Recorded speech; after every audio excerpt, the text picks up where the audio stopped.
Olá, começa agora o Janela Educativa. E essa semana vamos falar sobre o aniversário de 45 anos do curso de Pedagogia aqui da Universidade Fevale. E é por isso que a nossa convidada de hoje é a coordenadora do curso e professora Moana Meinhardt. Olá, professora, seja muito bem-vinda. Professora, como o curso foi trabalhado ao longo destes 45 anos? Bom, o curso de Pedagogia aqui da Fevale iniciou, então, em março de 1970. São 45 anos de trajetória, né? E inicialmente esse curso tinha a formação voltada para os profissionais da área da educação, para o especialista da educação, né? Que a gente chama assim, o supervisor escolar, o orientador educacional, o administrador escolar e também para o exercício do magistério, mais voltado para as disciplinas pedagógicas dos cursos de magistério.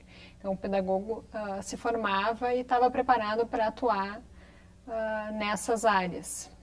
E quais foram as adequações mais marcantes ao longo desse tempo? E aí, desse tempo para cá, o curso de pedagogia passou por várias discussões, assim, em nível nacional também, buscando definir as novas diretrizes curriculares para os cursos. E ele tinha uma diretriz de 1970, e só em 2006 que no país se definiu definitivamente assim, qual é a carreira que o pedagogo deve formar, né? Que o curso de pedagogia deve formar. E aí a formação se voltou mais especificamente para a formação do professor. Então, hoje o curso de pedagogia forma professores para atuar nos anos iniciais, no ensino fundamental e na educação infantil. Alguns cursos ao longo dessa trajetória já foram se modificando, a gente teve novos currículos, né, se adaptando à nova realidade do contexto educacional, mas a partir de 2006 que a gente teve uma mudança mais significativa no curso com a aprovação das novas diretrizes. Então, a gente passou a não formar mais o especialista da área da educação e passou a formar, então, ter como base da formação a formação do professor para os anos iniciais para a educação infantil. E, além disso, ele pode também trabalhar na educação de jovens e adultos, né, e em outros espaços onde se desenvolvem práticas educativas. Também são espaços onde o pedagogo pode se inserir e pode contribuir, tanto na área da gestão de sistemas educacionais, da escola, em projetos educativos, projetos sociais, ou num projeto pedagógico dentro de um hospital, trabalhando a questão da aprendizagem com crianças hospitalizadas. Enfim, se abre um leque de outras opções, né, em espaços onde existem práticas educativas. E como é distribuído esses segmentos dentro do currículo acadêmico? O curso está organizado tendo como base, então, a formação do professor, né? A gente inicia com uma parte que é mais dos fundamentos da educação, então disciplinas mais teóricas, e aí depois se desenvolve uma parte mais voltada para a educação infantil, outra parte mais voltada para os anos iniciais, então a gente vai ter disciplinas de planejamento, de avaliação, de didática, de currículo, né, de desenvolvimento humano, onde o aluno vai aprender o desenvolvimento da criança, o desenvolvimento infantil. Então, vai passar por todas essas áreas e, além disso, a gente vai ter disciplina voltada especificamente para a educação de jovens e adultos, para a pedagogia mais na área social, né? E o aluno vai fazer várias disciplinas práticas ao longo do curso, onde ele vai já se inserindo nesses espaços de atuação, então dentro da escola de educação infantil, dentro da escola de ensino fundamental. Ele vai ter uma prática que ele vai vivenciar na educação de jovens e adultos, em projetos sociais. Então, ao longo do curso, a gente vai buscando relacionar teoria e prática para que ele tenha essas vivências. E aí ele finaliza o curso desenvolvendo 2 estágios, um estágio na educação infantil, né, que aí é um estágio mais longo, de 150 horas, e o outro estágio nos anos iniciais do ensino fundamental, também com a mesma carga horária, onde o aluno assume a função docente, ele assume a turma durante este período, atuando como professor titular da turma, com a supervisão e acompanhamento de um professor aqui do curso de pedagogia. E a Fevale inaugurou agora uma nova brinquedoteca e uma biblioteca infantil. Como os acadêmicos exploram esses novos espaços? Isso, a gente inaugurou agora, até deixou para esse ano, em comemoração aos 45 anos do curso, a biblioteca infantil, a brinquedoteca e um laboratório pedagógico, que eram instalações que o curso já tinha, mas que ganharam novos espaços, uma nova estrutura e novos equipamentos. Então, a brinquedoteca é um espaço onde que a gente explora a questão do brinquedo, né? A função do brincar para a aprendizagem.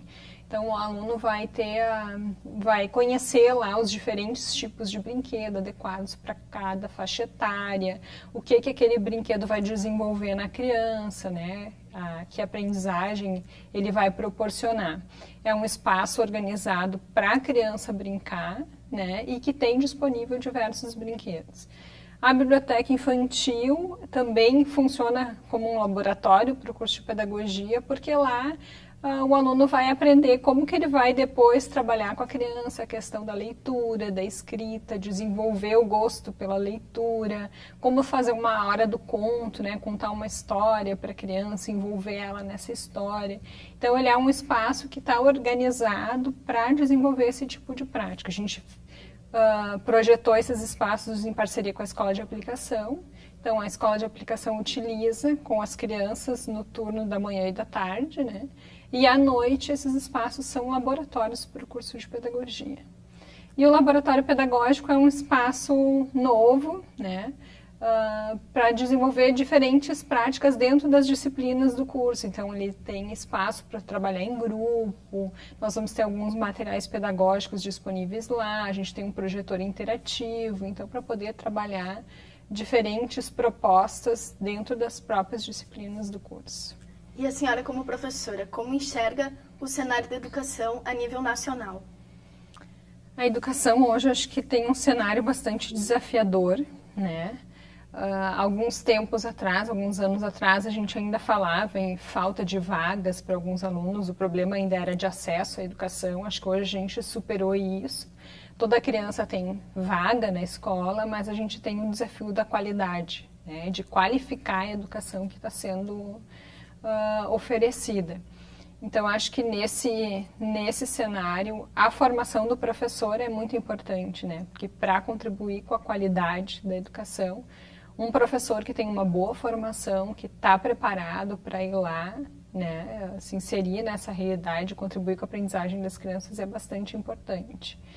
Além da formação de professores, acho que tem vários outros desafios, né? Um maior investimento na área da educação, melhores estruturas na escola para esse professor poder desenvolver um bom trabalho. Enfim, acho que ainda tem uma longa trajetória. Se a gente olhar alguns anos atrás, se avançou muito, mas ainda se tem um grande caminho a percorrer, principalmente na escola pública, né? Que precisa cada vez mais investir na educação e na escola. É falado muito em desvalorização do professor. Como é trabalhado esse incentivo aos futuros profissionais dentro da academia? A gente procura, eu sempre falo assim que eu não gosto de generalizar, né, essas falas. Então, a gente tem sim algumas redes de ensino onde o professor é desvalorizado, né, onde os salários ainda não são adequados, nem equiparados a outros profissionais de nível superior, mas eu acho que a gente não pode generalizar. Tem redes de ensino que sim, remuneram bem os seus profissionais, né, que oferecem uma estrutura adequada, alguns municípios aqui do Rio Grande do Sul e a própria rede privada também. E vem se ampliando esse olhar, né, sobre o professor. O próprio Plano Nacional de Educação hoje tem citado em várias de suas metas a valorização do professor, a formação do professor, tanto inicial quanto continuada. Então, há um olhar hoje das políticas públicas bastante voltadas ao professor, né, em função da importância que a educação tem hoje para o desenvolvimento do país. Então, se tem tido um olhar maior sobre a formação dos professores e a valorização desse profissional. Então, acho que também é uma carreira que, por mais que as pessoas falem que é desvalorizada, é uma profissão muito gratificante pelo próprio retorno que a gente tem dos alunos, das crianças, né, das famílias, enfim, quando a gente vê uma criança aprendendo a ler, a escrever, a partir do nosso trabalho, isso é uma coisa que nos dá uma gratificação muito grande. Então, acho que tem também esse retorno, né, dessa profissão, para além das questões que eu acho que vem avançando a cada vez mais, né, em relação à valorização desse profissional. Acho que muito já se avançou. E sempre pensar que, bom, a própria categoria precisa se organizar e ir em busca também dessa valorização. Muitas vezes o professor se acomoda e as coisas não melhoram, né? Então, acho que também os professores precisam se organizar e buscar essa valorização. Então, professora, muito obrigada pela sua participação. E o Janela Educativa fica por aqui. Confira a nossa programação no YouTube e não esqueça de curtir a nossa página no Facebook. Até a próxima!